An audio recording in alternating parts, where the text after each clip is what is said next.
Well, a business owner in Big Rapids finally has thousands of dollars after Fox 17 got involved with his unemployment claim. Problem solver Ryan Cummings is live in the newsroom to explain how a problem for months was resolved in just a matter of hours. Ryan? Derek and Janice, this guy waited for nearly a year. He submitted all his paperwork, filled out all the right forms, but just could not get any solid answers from the UIA as to what was happening.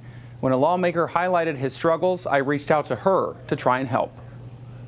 This will most likely be my one and only chance to speak directly to the person who may be able to help me. State Representative Michelle Hoytinga pleaded with the UIA Thursday, trying to get some answers for a business owner in her district. This particular constituent applied for unemployment over 11 months ago. Their business in the hospitality industry remains under tight restrictions. When he could not get answers, he contacted Rep. Hoytinga's office. Constituent was finally able to get a hold of the UIA and was told there were no further actions needed on his account and he could expect payment within 90 days.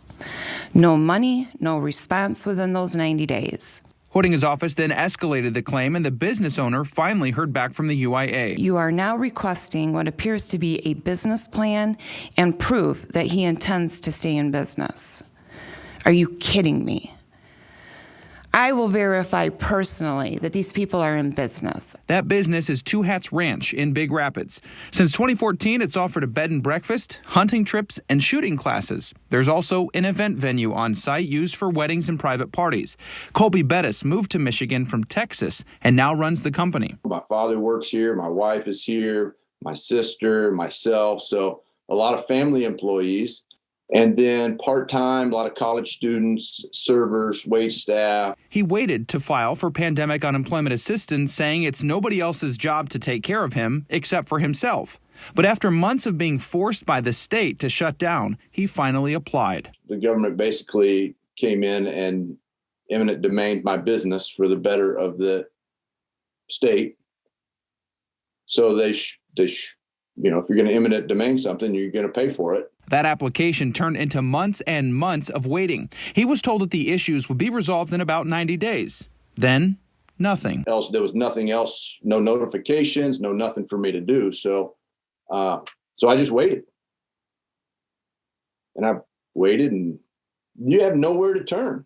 I mean, the state shuts you down and says that they're going to help you, and you wait a year and you still haven't got help. I mean, what is a guy supposed to do? He took that frustration to Rep. Hoytinga's office, sending her an email, but she too could not get answers. After seeing that play out last week, I followed up with the UIA, then learned within hours of that, the state called Bettis with good news. That was last week, and Monday afternoon, everything shows up in my bank account. The UIA released more than $20,000. As a business owner, Bettis always responds to negative reviews and works on ways to fix the issue, which is why he almost did not want to do this interview. He understands the workload and the stress that the agency is under. He just wishes it would have better communication. Goodness gracious.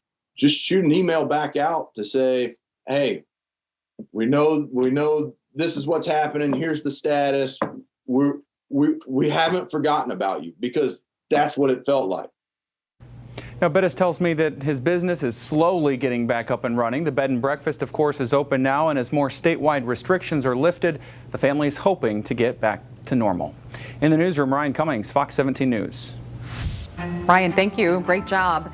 Whether it's unemployment or another issue you would like us to look into, you can send an email to problemsolvers@fox17online.com. You can also join the group on Facebook or call the number right there on your screen.